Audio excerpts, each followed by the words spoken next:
Hello dear student, today we start exercise 6.5 question number 15. Dear student, अगर आपको मेरी videos पसंद आती हैं तो प्लीज़ मेरे YouTube channel learning secure classes bye Amit Dwivedi sir को लाइक कीजिए, शेयर कीजिए एंड सब्सक्राइब कीजिए।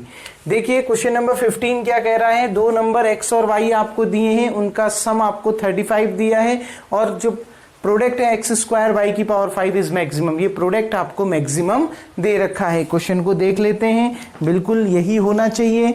देखिए क्वेश्चन नंबर 15 क्या कह रहा है, ठीक, एक्स स्क्वायर वाई की पावर 5 इज ए मैक्सिमम। तो आपने वो दो पॉजिटिव नंबर एक्स और वाई निकालने हैं, ये टू पॉजिटिव नंबर हैं, ये ध्यान रखना। क्लियर बच्चों? अब देखिए गिवन है x plus y equal to 35, तो यहां से अगर आप y की वैल्यू निकालते हैं तो 35 माइनस एक्स आ जाएगी। ठीक, इसको कहां कर दीजिए पुट, फ्रॉम इक्वेशन 1। ठीक है, इक्वेशन 1 से px इक्वल्स टू कितना आ गया, मैंने प्रोडक्ट इतना मान लिया है, तो एक्स स्क्वायर वाई की पावर 5, वाई की जगह में 35 माइनस एक्स की होल पावर 5। अब आप सोच रहे होंगे ये होल पावर 5 है, हमने x की वैल्यू रखनी चाहिए थी। बिल्कुल x की वैल्यू रख सकते हो आप, 35 माइनस वाई, वाई के टर्म में भी इसको बदल सकते हो। ठीक है, लेकिन मैं इसमें अब प्रोडक्ट वाला रूल लगा दूंगा, डिफरेंशिएशन तो कर लूंगा, प्रोडक्ट वाला रूल लगा के डिफरेंशिएशन कर लूंगा। ऐसे भी तो कर सकते हैं। देखो क्वेश्चनों को बनाने की बहुत ट्रिक है बच्चों, आप जो अच्छी लगे आप उससे बनाइए। इससे पहले वाला क्वेश्चन जो मैंने कल की वीडियो में बताया था बच्चों, वो मैंने आपको समझाया था क्या, y में बदल के समझाया था। क्लियर है? मैं आज x में ही बदल के इसको निकाल दे रहा हूं प्रोडक्ट वाले रूल से। Differentiate equation 1 with respect to, या 2 मान लेते हैं, differentiate equation 2 with respect to x, तो क्या आ जाएगा, px का डिफरेंशिएशन p डैश x, इसमें मल्टीप्लाई वाला रूल लग जाएगा ना बच्चों, फर्स्ट फंक्शन एक्स स्क्वायर, इसका डिफरेंशिएशन, पावर आगे आ गया 5 और वेरिएबल की पावर में से एक कम हो गया, 5 में से 1 माइनस कर दीजिए, 4 हो गया। अब दोबारा इसका डिफरेंशिएशन होगा ना 35 माइनस एक्स का, तो 35 का डिफरेंशिएशन 0 और माइनस एक्स का -1। क्लियर? प्रोडक्ट वाला मालूम है ना, first function D by D x of second function, क्योंकि x की जगह में 35 माइनस एक्स है तो इसका दोबारा होगा 35 का 0 और माइनस एक्स का 1, प्लस सेकेंड फंक्शन क्या है, 35 माइनस एक्स की होल पावर 5। बच्चों डिफरेंशिएशन एक्स स्क्वायर का डिफरेंशिएशन होता है 2x। पूरे में से देखिए बच्चों क्या कॉमन आ रहा है, देखो यहां 35 माइनस एक्स की पावर 4 है, यहां 35 माइनस एक्स की पावर 5 है, मतलब 35 माइनस एक्स की पावर 4 दोनों में से कॉमन आ रहा है ना कॉमन। देखो यहां 5 बार है 35 माइनस एक्स, यहां 4 बार है, तो 4 बार कॉमन आ गया। यहां x 2 बार है, यहां x 1 बार है, तो एक बार x भी कॉमन आ गया, तो कितना बच गया, देखिए माइनस, ये तो पूरा कॉमन आ गया, एक x कॉमन आ गया, तो 5 बचा और एक x बचा, तो -5x। एक तो माइनस बचा, एक ये 5 बचा और एक x बचा, तो -5x। 35 माइनस एक्स की होल पावर 5 में से होल पावर 4 कॉमन आ गया, तो एक 35 माइनस एक्स ऐसे ही बचा, 35 माइनस एक्स। एक्स कॉमन आ चुका है तो क्या बचा, अब यहां पर 2 बचा। तो देखिए बच्चों p dash x equals to x 35 minus x की होल पावर 4, देखो -5x प्लस 35 2 जा 70 -2 इंटू एक्स -2x। देखिए बच्चों p dash x equals to x 35 minus x की whole power 4 -5x -2x -7x plus 70। Clear? देखो x की value निकालने के लिए हम क्या करते हैं, put p dash x equals to 0, इसको 0 के बराबर रखते हैं। तो इसको 0 के बराबर रखोगे तो x 35 माइनस एक्स की होल पावर 4 -7x प्लस 70, ये किसके बराबर हो जाएगा, 0 के बराबर। अगर बच्चों ये 0 के बराबर होता है तो देखिए एक बार x 0 के बराबर हो गया तो x इक्वल्स टू 0 आ गया, दूसरी बार में 35 माइनस एक्स की होल पावर 4 0 के बराबर हो गया, और तीसरी बार में -7x प्लस 70 भी 0 के बराबर हो गया। हो सकता है ना, या तो x 0 के बराबर होगा, या तो ये 0 के बराबर होगा, या तो ये 0 के बराबर होगा। तीनों को हमने 0 के बराबर रख दिया अलग अलग, तो देखो एक तो x इक्वल टू 0 मिल गया। देखो 35 माइनस एक्स की होल पावर 4 अगर 0 के बराबर है तो इसका मतलब है 35 माइनस एक्स भी 0 के बराबर है। बच्चों यहां से पावर हटेगा, पावर 4 हटेगा, यहाँ 1/4, तो 0 की पावर 1/4 0 तो होता है। ठीक है, अब देखिए ये -7x उधर जाके +7x, तो 70 इक्वल्स टू 7x। तो देखिए बच्चों x इक्वल्स टू 0 आ गया, ये -x उधर जाके +x, तो x की वैल्यू 35 भी आ गई। ठीक, देखो 7 से ये 10 बार कैंसिल, तो x की वैल्यू क्या भी आ गई, 10 भी आ गई। तो x की 3 वैल्यूज आ रखी हैं, एक तो 0, एक 35 और एक 10। मैंने कहा था अगर x की एक से ज्यादा वैल्यूज आती है तो आपको डबल डेरिवेटिव निकालने की जरूरत नहीं, क्योंकि देखो इसमें हमने कोई मैक्सिमा और मिनिमा नहीं निकाल रखा, हमें तो दे रखा है ना कि प्रोडक्ट x² y की पावर 5 मैक्सिमा है, ये दे रखा है, ये प्रोडक्ट मैक्सिमम है, क्वेश्चन में ही दिया है ना। तो बस इसका मतलब है इन 3 पॉइंट में से एक पॉइंट ऐसा होगा जिस पर ये प्रोडक्ट क्या आ रहा होगा, मैक्सिमा आ रहा होगा, ये तो दिया ही है, तो बस वो पॉइंट छांटना है। तो हम डायरेक्ट निकालते हैं, अब जैसे एब्सोल्यूट और एब्सोल्यूट मैक्सिमा और मिनिमा करते थे ना बच्चों, वैसे ही अगर एक ही वैल्यू आती तब हम चेक करते, आ गई ना बस में, तब भी क्या चेक करना था, वो आना ही है, वही पॉइंट आता, ठीक है, लेकिन तब हम फिर भी चेक कर लेते। लेकिन एक से ज्यादा अगर पॉइंट आ रहे हो तो आप डायरेक्ट जैसे एब्सोल्यूट मैक्सिमा और मिनिमा चेक करते हैं वैसे ही इस फंक्शन को भी मैक्सिमम इसकी वैल्यू क्या होगी उसको चेक कर लेंगे, इसकी मैक्सिमम वैल्यू। ठीक है, देखो बच्चों फ्रॉम इक्वेशन 2 से देखिए at x equals to 0 P0 equals to कितना हो जाएगा, इसमें x की जगह में 0 रख दो तो ये पूरा क्या हो जाएगा 0। क्लियर, x बराबर 0 पे देखो बाहर से ही x है तो ये 0 हो गया, तो ये पूरा मल्टीप्लीकेशन 0 हो गया। अब एट x इक्वल्स टू 35, अगर आप 35 रखते हो तो भी ये 0 हो जाएगा, क्यों, क्योंकि ये 35 है, -35, 35 माइनस 35 0, अब 0 इंटू कुछ भी करो 0 ही तो आएगा। ठीक, अब एट x इक्वल्स टू 10, तो एक ही वैल्यू बची x इक्वल्स टू 10 पर, देखिए 10 का होल स्क्वायर 100 इंटू 35 माइनस 10 कितना 25 की होल पावर 5। बच्चों सॉल्व करने की जरूरत नहीं है, आ गई ना बात समझ में। हमें ये तो ना निकालना है कि ये आपका मैक्सिमम, इसकी मैक्सिमम वैल्यू, ये px equals to x² y की पावर 5 इसकी मैक्सिमम वैल्यू है, ये निकालना है क्या, नहीं निकालना है, हमने तो ये निकालना है x और y की वैल्यू निकालनी।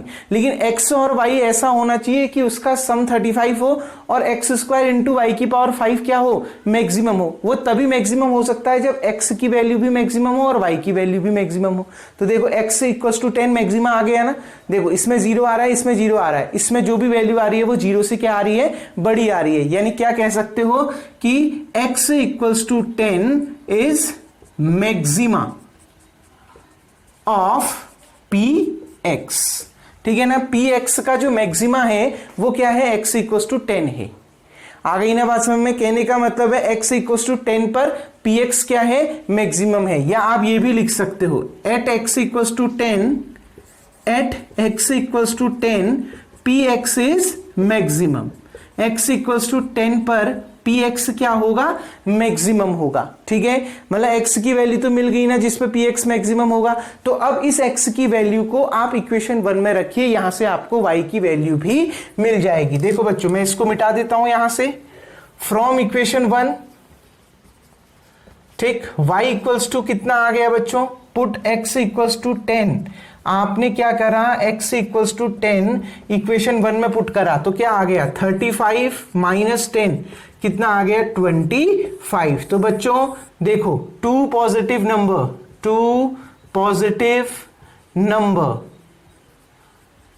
आर, वो 2 पॉजिटिव नंबर क्या होंगे, पहला है 10 और दूसरा है 25। वो 2 पॉजिटिव नंबर 10 और 25 होंगे जिनका सम 35 आएगा और जिसमें x² इंटू वाई की पावर 5 जो है मैक्सिमम आएगा। क्यों, क्योंकि देखो x² y की पावर 5 मैक्सिमम कब है, x इक्वल टू 10 पर। अगर ये x इक्वल टू 10 पर मैक्सिमम है तो जब x इक्वल टू 10 आप यहां पर रखोगे तो y की वैल्यू भी उस समय मैक्सिमम आ जाएगी, क्योंकि x इक्वल टू 10 मैक्सिमा है, x इक्वल टू 10 में px मैक्सिमम है। तो x इक्वल टू 10 अगर वो पॉइंट है जिसमें px मैक्सिमम है तो x इक्वल टू 10 पर y की वैल्यू निकाल लीजिए, तो इन दो का सम 35 आएगा और x² इंटू वाई की पावर 5 इसके लिए मैक्सिमम आएगा। कैसे करना है समझ में आ गया। अगर एक से ज्यादा वैल्यूज आती हैं x की तो आप ऐसे कर सकते हैं। डियर स्टूडेंट उम्मीद करता हूं ये क्वेश्चन आपको समझ में आ गया होगा। वीडियो को पॉज करके आप इतना उतार लेंगे।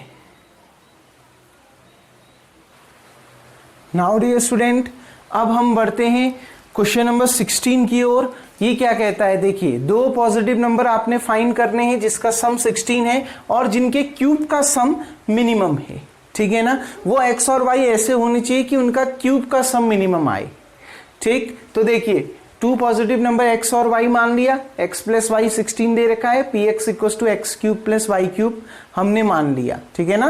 लेट मिनिमम पी एक्स, ये पी एक्स मिनिमम है जो हमने कितना दे रखा है, x cube plus y cube. ये क्यों लिया, क्योंकि उन नंबर्स के क्यूब का सम मिनिमम है कह रहा है। तो देखो एक्स एक नंबर है उसका क्यूब प्लस वाई एक नंबर है उसका क्यूब, और ये प्लस का साइन बता रहा है कि इन दोनों के क्यूब का सम ये मिनिमम है, ठीक। तो देखो बच्चों यहां से y की वैल्यू निकाल लो, कितना आ गया 16 माइनस एक्स, इसको इक्वेशन नंबर 1 मान लेते हैं।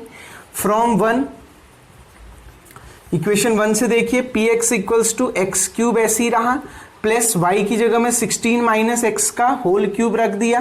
देखो एक्स क्यूब एक्सपेंड करने से एक चीज हो सकता है बच्चों, क्या पता एक्स क्यूब से एक्स क्यूब कैंसिल हो जाए, ठीक है। तो देखिए 16 का होल क्यूब, आप 16 का होल क्यूब निकाल सकते हैं, बिल्कुल निकल सकता है। अगर सॉल्व करना चाहते हैं करिए, नहीं करना चाहते हैं इतने में छोड़िए। माइनस, देखिए इसके बाद क्या होगा, माइनस एक्स की पावर कितना 3, ठीक। फिर क्या होगा देखिए प्लस 3ab का square, 3 into 16 into x square, minus 3a square b, 3 into 16 का होल स्क्वायर इंटू बी। आपको मालूम है ना A cube plus B cube कितना होता है, ठीक है। ए माइनस बी का whole cube A cube minus B cube plus 3ab का square minus 3a square B. कोई डाउट डियर स्टूडेंट। अब देखिए P x equals to x cube plus 16 का होल क्यूब ऐसे ही रहने दिया। देखो इस एक्स क्यूब से ये एक्स क्यूब कैंसिल, यहां पर देखिए प्लस 3 इंटू 16 एक्स स्क्वायर ऐसे ही रहने दिया, माइनस 3 इंटू 16 का होल स्क्वायर इंटू एक्स ऐसे ही रहने दिया। क्लियर बच्चों। इस पूरे में से देखिए 16 क्या आ रहा है, कॉमन आ रहा है, 16 हर किसी में कॉमन आ गया, तो यहां कितना बच गया 16 का स्क्वायर, ये 16 कॉमन तो कितना बच गया 3x स्क्वायर, ये 16 कॉमन तो कितना बच गया 3 इंटू 16 इंटू एक्स। क्लियर। अब देखिए बच्चों पी एक्स इक्वल्स टू 16 का होल स्क्वायर, ये तो हमें मालूम रहता है 256, 3x स्क्वायर माइनस 16 दूनी 32 16 48 48x, इसको मान लेते हैं इक्वेशन नंबर 2, ठीक। अब इसको हम क्या रखते हैं 0 के बराबर, ठीक है। डिफरेंशिएट अभी हमने कर दिया, डिफरेंशिएशन अभी हमने नहीं कर रखा है। तो देखो px तो हमें मिल गया ना, अब differentiate with respect to x, इसको x के रिस्पेक्ट में डिफरेंशिएट करते हैं। तो p dash x equals to 16, 256 का डिफरेंशिएशन 0, 3 ऐसे ही रहा, एक्स स्क्वायर का 2x, 48x का 48 ऐसे ही रहा, x का 1 हो गया। क्लियर। तो p dash x equals to कितना 16, 3 इंटू 2 कितना बच्चों 6x माइनस 48। अब देखिए इसको मान लेते हैं इक्वेशन नंबर 3। देखो बच्चों डबल डिफरेंशिएशन बहुत आसान है ना इसका, तो सीधे डिफरेंशिएट कर दीजिए। Again differentiate equation 2, again differentiate equation 3 with respect to x। अब इसको x के रिस्पेक्ट में डिफरेंशिएट करिए, p डैश x का p double dash x equals to, देखो ये 16 तो कांस्टेंट है बाहर पे ऐसे ही रहा, इस 6x का 6 ऐसे ही रहा, x का 1 माइनस 48 का 0, तो कितना आ गया 16 इंटू 6 बन जा 6 बच्चों, 6 6 जा 36, 6 बन जा 6 में 3 9, तो 16 6 जा कितना हो गया 96, जो कि 0 से बड़ा आ रहा है। मतलब x की कोई भी वैल्यू आए ये हमेशा 0 से बड़ा आएगा। मतलब इसकी जो वैल्यू ये अगर ये 0 से बड़ा होता है मतलब x की उस वैल्यू पर ये px क्या होगा मिनिमा होगा। पढ़ रखा है ना सेकंड डेरिवेटिव टेस्ट आपने, बस उसी का अप्लाई करना है, ठीक। अब देखिए put p dash x equal to 0, p dash x को 0 के बराबर रखिए, तो रखते हैं। देखो 16 6x माइनस 48 इक्वल्स टू 0, ये 0 अपॉन ये 16 तो 0 के अपॉन में चला गया, तो 6x माइनस 48 इक्वल्स टू 0 हो गया। ये माइनस 48 उधर से चला गया बच्चों, 6x इक्वल्स टू 48, तो 6 से ये कितने बार कैंसिल 8 बार कैंसिल, तो x इक्वल्स टू कितना आ गया 8, यानी at x equals to 8 P double dash 8 equals to 96 which is greater than 0। देखो x की जगह में आप 8 भी रख दोगे तो भी ये वैल्यू 96 ही रहेगी, जो 0 से बड़ी आएगी। इसका मतलब है x equals to 8 is at x equals to 8 px is minimum. x equals to 8 पर px क्या होगा, मिनिमम होगा। मतलब इनके क्यूब का सम क्या होगा, मिनिमम होगा। मतलब x मिनिमम, x की वैल्यू तो मिल गई ना जिस पर ये px मिनिमम होना है, तो x की इस वैल्यू पर y की वैल्यू इवैल्यूएट कर दो, वही इसका आंसर होगा। From equation 1 y equals to 16 minus x, x कितना है 8, तो y इक्वल्स टू कितना आ गया 8। यानी the two positive numbers are, वो दो पॉजिटिव नंबर क्या है बच्चों, 8, यानी 8 एंड 8। वो दो पॉजिटिव नंबर क्या है, 8 और 8 हैं, जिस पर इनका सम तो 16 आएगा, जबकि इनके क्यूब का सम क्या आएगा, मिनिमम आएगा। कैसे पता चला, समझ में आया? देखो बहुत इजी था, कुछ नहीं, यहां से y की वैल्यू उठा के यहां रख दी। एक्सपेंड क्यों किया, क्योंकि बच्चों ये नेगेटिव है और ये पॉजिटिव है, हो सकता है x क्यूब से x क्यूब कैंसिल हो जाए, इसलिए मैंने a माइनस बी का होल क्यूब का फॉर्मूला लगाया। देखो कौन सा फॉर्मूला है, यहां पर लिख देता हूं, a माइनस बी का whole cube, a cube minus B cube minus 3a square b plus 3ab का स्क्वायर, ये वाला फॉर्मूला लगाया है। क्लियर बच्चों, कर सकते हैं इवैल्यूएट। अब देखो फिर हमें ये मिला, इसका डिफरेंशिएशन किया एक बार, ये मिल गया। बच्चों इसका तो डबल डिफरेंशिएशन भी हम आसानी से निकाल सकते हैं, तो इसका दोबारा डिफरेंशिएशन कर दिया, तो हमें 96 मिल गया। मतलब जो 0 से बड़ा आ रहा है, x की कोई भी वैल्यू हो, ये हमेशा 96 ही रहना है। बस x की वैल्यू निकाल लो, p डैश x को 0 के बराबर रखे, x इक्वल्स टू 8 मिल गया। x इक्वल्स टू 8 पर ये फंक्शन की वैल्यू इतनी ही रहनी है, डबल डेरिवेटिव की वैल्यू। मतलब x इक्वल्स टू 8 पर ये px क्या रहेगा, मिनिमम रहेगा। तो px हमें मिनिमम ही चाहिए था, दिया था क्वेश्चन में, तो px मिनिमम कब है, x इक्वल्स टू 8 पर। तो उस समय y की वैल्यू क्या होगी, y की वैल्यू यहां से निकाल ली, वो भी 8 आ गया, तो हमें दोनों पॉजिटिव नंबर मिल गए। डियर स्टूडेंट, उम्मीद करता हूं ये क्वेश्चन आपको समझ में आ गया होगा। डियर स्टूडेंट, अब जो रिमेनिंग क्वेश्चन है इस एक्सरसाइज के हम नेक्स्ट वीडियो में देखेंगे। तब तक के लिए थैंक यू। आज का वर्क आपका यही है, वीडियो को पॉज करके आप इतना उतार लेंगे।